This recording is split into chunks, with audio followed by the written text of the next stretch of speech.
Hey guys, it's Drew. I'm going to do a quick blog today. Today I want to talk about economics, one of my favorite topics, and I'm going to get into CEO pay versus worker pay. Now, many already know my position on this. Just so you know my background, I pretty much worked my way up from the bottom. I started many companies, and today I'm a COO. I'm not a CEO. I'm very proud of where I am today at 30 years old as COO, and I think maybe one day I will become a CEO. It's possible. Many people who have the title COO are like in their 40s and whatnot, or their 50s, and I already have the title at 30, so there's a high likelihood there, you know. So anyway, that's besides the point. Let's get into this whole minimum wage debate and versus CEO pay and the proper attitude about it if you know economics. All right. Now, first off, let's get into the value of a CEO. I want to start there because a lot of people don't understand what real CEOs do. And I'm talking about the majority of CEOs. Real CEOs are extremely valuable to the corporations that they serve. And I'll tell you why. It's because a CEO they're supposed to bring money to the corporation. They're supposed to bring market share. They determine the direction that the company goes. They do things that the average employee can't do, including the COO, including things I'm an executor. You know, the CEO makes all these plans and envisions all these plans. He asks me for my advice and what I think about it, and then I say, it's feasible. We're going to get it done. This is how we're going to get it done. I'm going to do it this way. I'm going to make sure the operation goes smoothly, and I execute. Okay? The CEO executes too, but they execute in a sense where they bring the corporation to the next, frontier, basically. The CEO is an invaluable, super valuable part of a corporation. All right? Now, let's look at McDonald's. The CEO of McDonald's makes less than 1% of McDonald's revenues. Okay, now McDonald's has $5 billion in net income. Okay, they could take $15 million from that $5 billion and they could pay all their workers $5 more. All the workers that they have, they can pay them $5 more and get away with it. But you know why they're not doing it? You know why they're not doing it if they don't have to do it, if they're not mandated by the government to do it? They're not doing it because there's no incentive to. There's no value there. It's like think about it for a sec. It's like you going into Starbucks, right? You value a cup of coffee at a certain price, and you have options. If you don't like the price, you can go elsewhere. Now, you value the Starbucks cup of coffee at, like, say, $7. Okay. Now, suppose you walk in one day and they want you to pay $14 for the same cup of coffee. You're going to tell them to go screw themselves. Well, that's exactly what McDonald's is doing to its employees. They don't value their employees.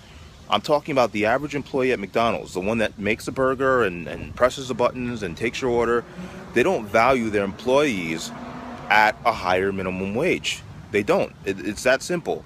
So they're not willing to pay that higher price. Now, the government mandates and government redistribution policies, the government is not stupid, okay? They know that if they force these corporations to pay a higher minimum wage, they know that these corporations are most likely, their CEO is going to look for ways to cut that overhead. And what's going to happen?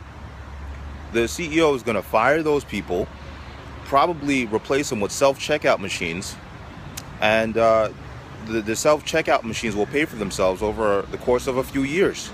And I know that this is happening because I walked into a CVS pharmacy recently, and there's maybe one or two employees, and the rest is self-checkout. Everything is self-checkout. If anything, the employee is just there to show you how to use the self-checkout if you don't know what you're doing. But I'm pretty savvy with computers, so I don't need any help.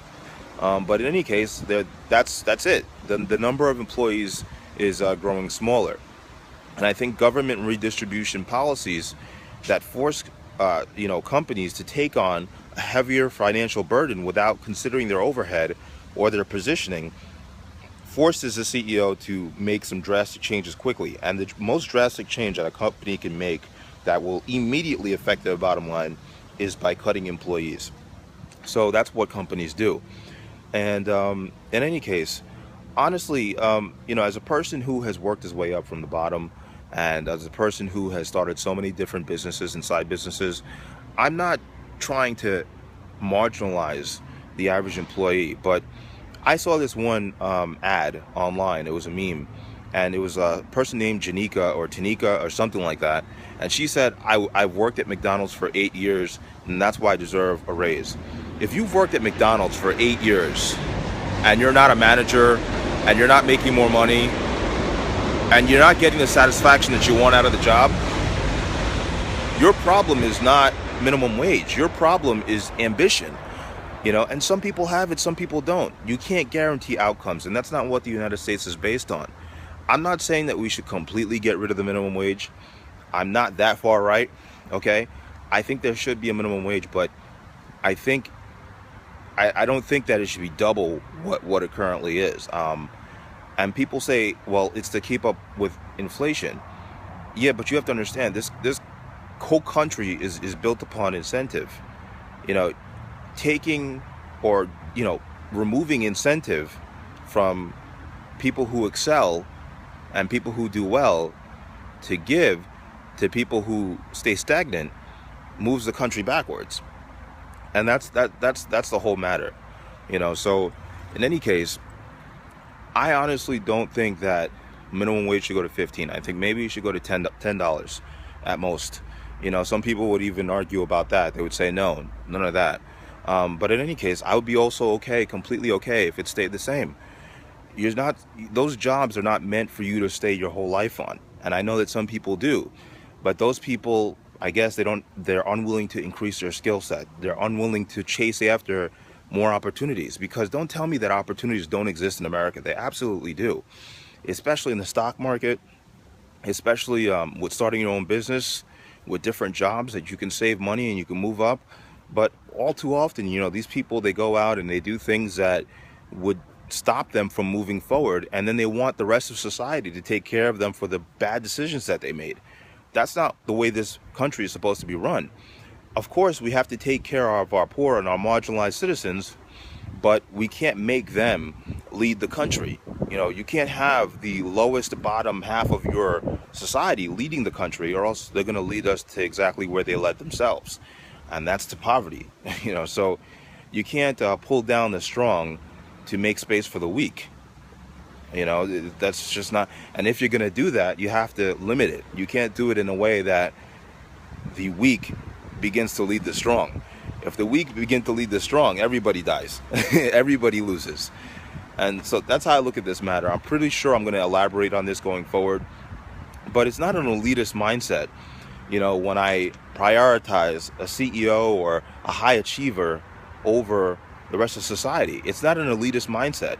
It's because production and productivity and creation is supposed to be incentivized, because that makes the country better as a whole. It's not that I've forgotten, or it's not that people have forgotten about poor people and they discriminate against poor people. I'm sure they do, but it's to some extent, but it's done because you're supposed to aspire to greatness. You're supposed to aspire to doing better. I mean, I don't understand why people aspire to poverty nowadays. It's not that they want to be poor. That's not what I'm saying. But they make it as if it's honorable, as if you're more virtuous, or as if you're more morally superior because you're poor. And I just don't agree with that at all. So that's my thoughts on this. I think CEOs should be paid what they're getting paid. I think they deserve it. I think that's what their value is. And I think if the board members could get away with paying them only $100,000, they would do it. But they can't, because there's a bidding war going on for quality CEOs, and they get paid what they deserve. That's it. As far as minimum wage, maybe a slight increase, but no more. No more. I don't think that the weak of our society, or the lowest performing members of our society, should dictate how society is run. I just don't think so, or else we'll all lose.